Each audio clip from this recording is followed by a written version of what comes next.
Мен Тоғанбай Арман Сержанұлы, Бақтыораз Бейсекбаев атындағы мектеп гимназиясының математика пән мұғалімі.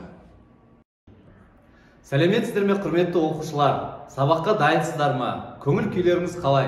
Бүгінгі күндеріңіз сәтті өтсін. Ал ендеше сабағымызды бастайық. Өткен материалды қайталау үшін бірнеше сұраққа жауап берейік. Төртбұрыш дегеніміз не? Төртбұрыштың неше қабырғасы бар? Төртбұрыштың диагоналі дегеніміз не? Төртбұрыштың ішкі бұрыштарының қосындысы неше градусқа тең? Жарайсыңдар.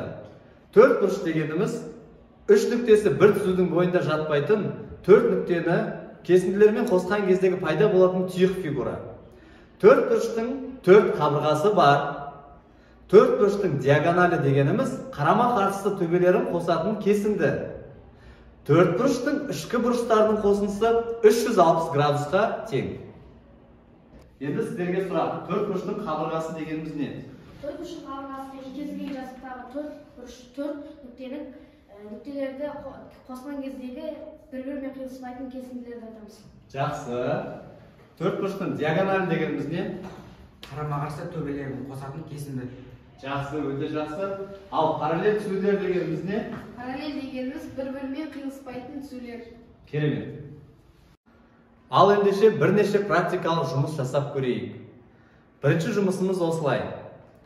Кез келген екі тақтайшаны пайдаланып, қос-қостан параллель болатындай төрт түзу сызайық. Сол кезде бізде төртбұрыш пайда болады. Пайда болған төртбұрыштың атауы параллелограмм. Екінші практикалық жұмысымыз. Ұзындықтары бірдей болатын екі жұп таяқшалардан төртбұрышты құрастырайық. Бірақ бұл төртбұрыштың қарама-қарсы қабырғалары тең болу керек. Пайда болған төртбұрыштың атауы параллелограмм. Үшінші практикалық жұмысымыз. Кез келген екі кесіндіні алайық. Және олардың ортасынан қақ бөлетіндей қылып қиылыстырайық. Пайда болған фигураның төбелерін кесінділермен қосайық. Бізде параллелограмм деген төртбұрыш пайда болды. Жарайсыңдар балалар. Сендер үш практикалық жұмысты өте жақсы орындадыңдар. Ал ендеше бүгінгі сабағымыздың тақырыбы параллелограмм, ромб, тік төртбұрыш, квадрат, олардың қасиеттері мен белгілері. Сабағымыздың мақсаты параллелограммның анықтамасын білу, және де параллелограммның қасиеттерін қорытып шығару және қолдану. Егерде төртбұрышта мынандай қасиеттер болса, ол төртбұрыш параллелограмм болады. Бірінші, қарама-қарсы қабырғалары тең. Қарама-қарсы қабырғалары параллель. Қарама-қарсы бұрыштары тең. Және де диагоналдар қиылысу нүктесінде қақ бөлінсе. Оқушылар, параллелограмм біздің өмірімізде өте жиі кездеседі. Мысалға, жерге төсейтін әшекей кірпіштердің пішіні, күнделікті сабақта пайдаланып жүрген өшіргіш, велосипедтің қаңқасы, және де кейбір ғимараттардың пішіні параллелограмм болады. Біздің бас қаламыз Астанада орналасқан бейбітшілік және келісім сарайының әйнектері параллелограмм формасын құрайды. Ал оқушылар, бүгінгі тақырыпқа байланысты есеп шығарайық. Есептің берілгенде КЛМН параллелограмм екені белгілі. Бірінші сұрақ, өзара параллель болатын түзулерді оқыңыз және жазыңыз дейді. Параллелограммның қарама-қарсы қабырғалары параллель деген қасиетті пайдаланып, қарама-қарсы қабырғаларды параллель екенін біліп, соларды жазамыз. КЛ немесе ЛК деп айтсақ болады, параллель болады. Оған қарама-қарсы МН кесіндісіне. Сол сияқты LM параллель болады КН кесіндісіне. Бірінші сұрағымыз орындалды. Енді екінші сұраққа кірісейік. Екінші сұрақта өзара тең болатын кесінділерді оқыңыз дейді. Біз білеміз, параллелограммның қарама-қарсы қабырғалары тең екен. Сол себептен КЛ кесіндісі тең болады МН кесіндісіне, және де LM қабырғасы тең болады КН қабырғасына. Және де параллограммның диагоналдарының қиылысқан кезде қақ бөлінетін қасиетін пайдаланып, KR тең болады RM-ге, және де LR тең болады RN кесіндісіне. Тең кесінділерді белгілеп қояйық. Енді үшінші тапсырма өзара тең болатын бұрыштарды оқыңыз және жазыңыз дейді. Бізде берілгенде параллограмм болғандықтан параллограммның қарама-қарсы бұрыштары тең. Ендеше бұрыш К және оған қарама-қарсы бұрыш М өзара тең болады, және де бұрыш L тең болады бұрыш N-ге. Осылай есебіміздің 3 сұрағына да жауап бердік. Оқушылар, оқулықпен жұмыс тапсырмасы уақыт аяқталды. Біздің бірінші сұрағымызда диагональ тобы кімшат Сандыр келе ғой. Өзара параллель болатын түзулерді оқып және жаз. Бірінші тапсырма берілген өзара параллель болатын түзулерді оқып және жаз. Бізде LK параллель MN-ға. Жақсы. Және де параллель болады LM мен KN.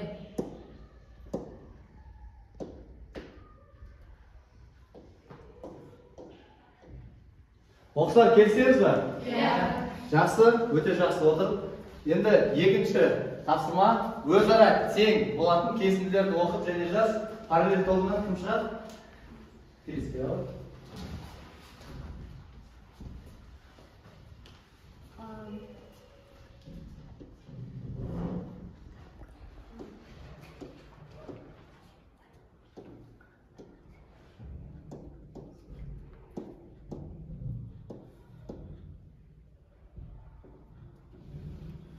KR тең болады RM-ге. Дұрыс.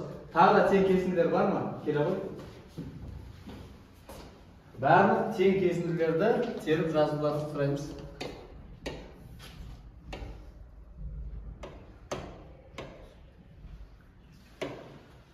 Жақсы, өте жақсы. Тағы да тең кесінділер бар ма?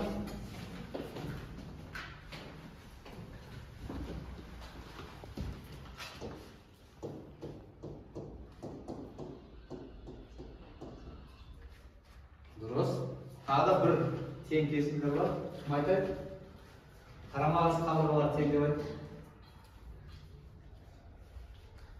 Диагоналдар тең, және де қабырғалар тең. Сіздер жазыңдар LM тең KM-ге, M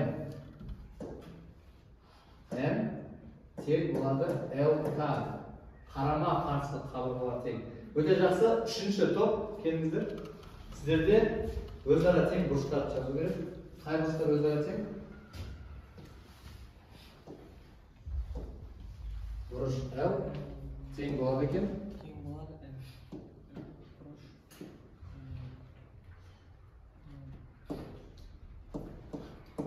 К Бұрышы тең болады N.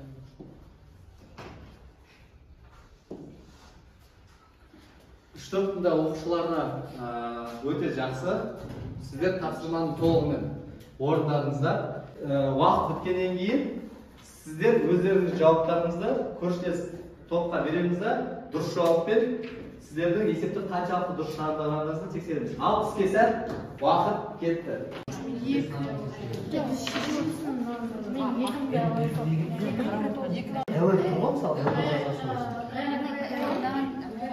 Бергенде неге тең? Қаншаға тең?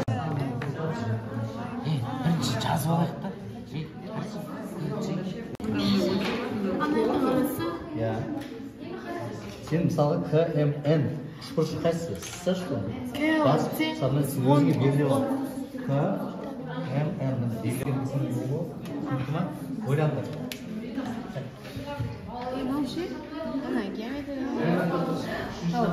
Қалғандары X болады. Алман бәрінің қосындысы тең болады 360-тан 60-тан қарап. Бір жарым минуттарыңыз қалды. 6 қосамыз 3x. Олай емес, бұлай қысқартып жазса болды ғой? Иә, қысқарт жоқ. Ал оқушылар, мына параллель тобының жұмысын тексергенге дұрыс жауаптары, мынау диагональ тобының дұрыс жауаптары, мынау бізде қабырға тобының дұрыс жауаптары. 1 минуттың ішінде қанша сұраққа дұрыс жауап берген, қанша сұраққа дұрыс емес жауап берген, әр топтан бір оқушы сұрақты өздерінің көршілес топтарына баға бересіздер. Қанша есептің қаншаға дұрыс екен. Параллель топ сіздайсыздар ма? Айта беріңіз, сіздерде қай топты бағалаватсыздар? Даниял? Біз бұл жерде диагональ тобының жұмысын бағалап жатырмыз. Бұл жерде жаңағы диагональ тобы тапсырмамен жақсы орындаған. Бұл жерде 3 есептің 3-еуі де дұрыс. Өте жақсы. Диагональ тобы жақсы. Ал қабырға тобы сіздерден кім тексердіңіздер ма? Дұрыс жауаптармен? Ал айтыңыздар. Параллель тобының есептерінің 3-еуі де дұрыс. Есепті жақсы шығады. Ал диагональ тобы сіздер? Біз қабырға тобының есептерін тексердік және олар өте жақсы тырысқан. Олардың 3 есебінің 2-еуі дұрыс. Жақсы. Қабырға тобы. Ал енді осы сабақты қорытындылайық. Сіздер мына ұялы телефондарыңызбен мына QR-кодта сканерлеп, сіздерге ұялы телефондарыңызда бүгінгі тақырып бойынша тест ашылады. Сіздер білесіздер, бүгінгі сабақтың мақсаты ол параллелограммның анықтамасын білу. Және де сіздер бұл сабақ мақсатына қалай жеткендеріңізді тексеру үшін мен сіздерге тест дайындап қойғам. Осы QR-код арқылы тест ашасыздар да, тест аяқталғаннан кейін мен өзім сіздерден кері байланыс ретінде кім неше балл алғандарыңызды айтам. Тесттің ұзақтығы 5 минут, 5 минут уақыттың ішінде тестті орындап, және де өздеріңіздің нәтижелеріңізді көрсеңіздер болады. Ал іске сәт мобильдік құрылғыларыңызды алып, мына QR-кодты пайдаланып, тестті ашсаңыздар болады. Ал балалар, жаңа сіздер QR-кодпен барған кезде сіздерге осы сұрағы, осы тест келген, сіз осы тест бойынша сіздер жаңа жауап бердіңіздер. Өздеріңіз байқасаңыздар, бұл жердегі тесттің әр тесттің осы бүгінгі тақырыпқа байланысты сұрақтары бар. Және ең соңында мен сіздерден кері байланыс ретінде соңындағы бір сұрақ қойдым. Сіздерге сабақ қаншалықты жақсы ұнаған. Бізде бүгін сабақта 18 оқушы қатысты. 18 оқушының бәрі тестке белсене қатысты. Және де өздеріңіз байқасаңыздар, міне 10 балл алған, 9 балл алған және 8 балл алған. Бұл не деген сөз? Бүгінгі тақырыпты өте жақсы деңгейде түсіндіңіздер деген сөз. Мынау сіздердің тізімдеріңіз, және де бұл жерде маған өзім қай сұрақта сіздер қате жібердіңіздер, сол сұрақ бойынша мен келесі сабаққа дайындалып, осы сұрақтар бойынша сіздерге жауап беремін. Және де өте жақсы, мысалға 18-де дұрыс жауап берген сұрақтар, ендеше бұл тақырыптың осы бөлігін сіздер өте жақсы түсіндіңіздер деген сөз. Және де бүгін сабақта бір балаңызға сабақ жақсы ұнаған, қалған 17-іңізге өте жақсы деген баға берген. Енді бүгінгі сабақты қорытындылай келе, сабағымыздың бүгінгі мақсаты жеттік деп мен сенімдіміз. Ал құрметті оқушылар, бүгінгі сабақ сіздерге ұнады ма? Егер сабақ ұнаған болса, алдағы QR-код арқылы тестке өтіп, бүгінгі тақырып бойынша өздеріңіздің білімдеріңізді тексерсеңіздер болады. Ол тесттің бір ерекшелігі, тесттің соңында сіздер неше балл және қай сұраққа дұрыс немесе дұрыс емес жауап бергендеріңізді көрсетеді. Және де соңында міндетті түрде сабақ жайлы кері байланыстарыңызды қалдырып кетіңіздер. Және де егер де сіздерде сұрақ болатын болса, менің электрондық поштам және де WhatsApp номерім алдарыңызда. Сіздерге сәттілік тілеймін. Сау, саламат болыңыздар. Кездескенше.